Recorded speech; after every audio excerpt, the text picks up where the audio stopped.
Welcome. मी हर्षली happy लाईफमध्ये तुमचं स्वागत करते. हे कन्यापूजन मी या वर्षीच्या नवरात्रीमध्ये केलं होतं. त्यासोबतच सध्या मार्गशीर्ष महिना सुरू आहे, तर त्या दिवशी शेवटच्या दिवशी गुरुवारच्या उद्यापना दिवशीही तुम्ही कन्यापूजन करू शकता. तर त्या संदर्भातला हा व्हिडिओ असणार आहे. त्याची डिटेल माहिती मी तुम्हाला सांगणार आहे, की मी यावर्षीचं कन्यापूजन कसं केलं. मी यावर्षी सगळ्यात पहिल्यांदाच कन्यापूजन केलं होतं. कन्यापूजन करताना कन्येचं वय हे 2 वर्षापासून 10 वर्षापर्यंत असावं. सध्या तरी मासिक धर्म लवकर येत आहे मुलींना. त्यामुळे शक्यतो या गोष्टीचं काळजी घ्या, की त्या वयाच्या आतलीच मुलगी असावी. ती वयातली आतली मुलगी ही आदिशक्ती देवीचं रूप असते. त्यामुळे 2 वर्ष ते 10 वर्ष किंवा अगदी 8 ते 9 वर्षापर्यंतच्याच मुलींना आपल्याला कन्यापूजनासाठी बोलवायचं आहे. 1 वर्षाच्या मुलीचे पूजन केल्याने आपल्याला मोक्ष प्राप्ती होते. 2 वर्षाच्या मुलीचे पूजा केल्याने आपल्याला ऐश्वर्य प्राप्ती होते. 3 वर्षाच्या मुलीचे पूजन केल्यामुळे आपल्याला धर्म, अर्थ, कारणाची प्राप्ती होते. 4 वर्षाची मुलगी ही कल्याणी देवीचं रूप असते. 5 वर्षाची मुलगी ही रोहिणी देवीचं रूप असते. 6 वर्षाची मुलगी ही काली देवीचं रूप असते. 7 वर्षाची मुलगी ही चंडिका देवीचं रूप असते. 8 वर्षाची मुलगी ही साक्षात शांभवी देवीचं रूप असते. 9 वर्षाची मुलगी ही आपल्या धरती माता किंवा दुर्गा मातेचं रूप असते आणि 10 वर्षाची मुलगी ही सुभद्रा देवीचं रूप असते. आता या सगळ्या वर्षाच्या मुली आपल्याला मिळतीलच असं नाही, पण शक्यतो जमेल इतका प्रयत्न करा. एकाच वर्षाच्या मुली सगळ्या मिळाल्या तरी हरकत नाही, पण कन्यापूजन हे आपल्या घरी झालं पाहिजे.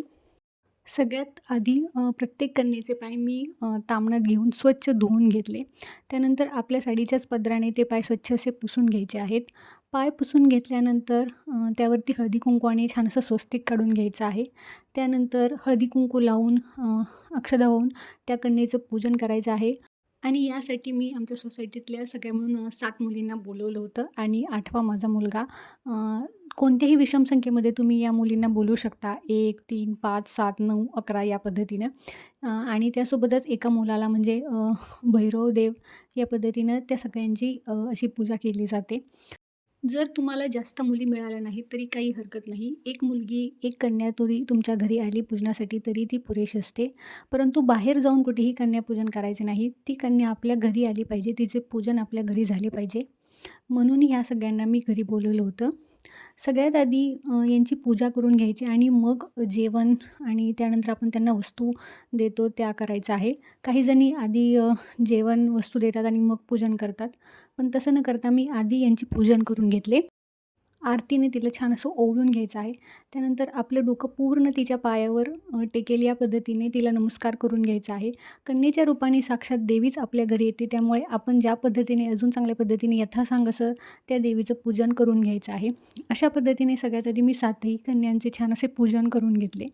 पूजन करून घेतल्यानंतर त्यानंतर मी त्यांना जेवण वाढले नैवेद्य म्हणून. तर या दिवशी मी जेवणासाठी श्रीखंड पुरी, चण्याची डाळ आणि वरण-भात असा जेवणाचा बेत केला होता. शक्यतो कन्यापूजनाच्या वेळेस श्रीखंड पुरी किंवा खीरपुरी असा जेवणाचा बेत करावा. तो खूप छान असतो किंवा लाभदायी असतो. देवीला त्या गोष्टीचा नैवेद्य खूप आवडतो, म्हणून शक्यतो श्रीखंडपुरी, खीरपुरी असा नैवेद्य करावा.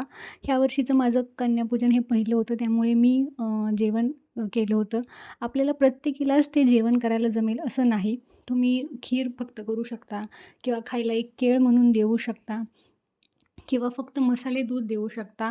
अशा पद्धतीने जिला जसं जमेल आपल्या संसाराच्या कामातून तसं करू शकता. जेवण बनवलंच पाहिजे असा काही अट्टहास नाही. फक्त ती कन्या तुमच्या घरी येऊन तिने काहीतरी खाल्लं पाहिजे इतकंच नक्की. मग त्या पद्धतीने तुम्ही तुमच्या सोयीनुसार जे हवं ते तुम्हाला आवडीचं बनवू शकता. जेवण झाल्यानंतर वस्तू देताना मी रुमाल, मेहंदीचा कोन, एक बेल्ट, क्लचर, त्यासोबतच टिकलीचे एक पाकीट या सगळ्या वस्तू दिल्या. त्यासोबतच आता ह्या मुली शाळेत पण जातात, त्यांना पेन्सिल, खोडरबर, इरेझर ह्या सगळ्या गोष्टीही मी दान केल्या. तुम्ही तुमच्या आवडीनुसार यांना ह्या सगळ्या वस्तू देऊ शकता. त्यासोबतच एक चुनरीही दिली. या सगळ्या मुलींपैकी एका मुलीला तुम्ही नारळसुद्धा द्यायचा आहे. तुम्हाला सगळ्यांना द्यायला जमलं तर सगळ्यांना द्या, पण त्यातल्या एकाला जमलं तर एकीला नक्की द्या. नारळ आणि फूल. शक्यतो या वस्तू देताना विषम संख्येतच द्याव्या. मी त्याच पद्धतीने दिल्या. तुम्ही तुमच्या आवडीनुसार याच्यामध्ये कमी जास्त बदल करू शकता. आवडीनुसार वस्तू देऊ शकता. एखादी छोटीशी पर्सही मुलींना देऊ शकता. अशा पद्धतीने मी यावर्षीचं हे कन्यापूजन पूर्ण केलेलं आहे. हा व्हिडिओ तुम्हाला कसा वाटला मला कमेंट बॉक्समध्ये नक्की सांगा. व्हिडिओ आवडला असेल तर लाईक करा, शेअर करा आणि चॅनलला सबस्क्राईब करा. व्हिडिओ शेवटपर्यंत बघितल्याबद्दल थँक्यू.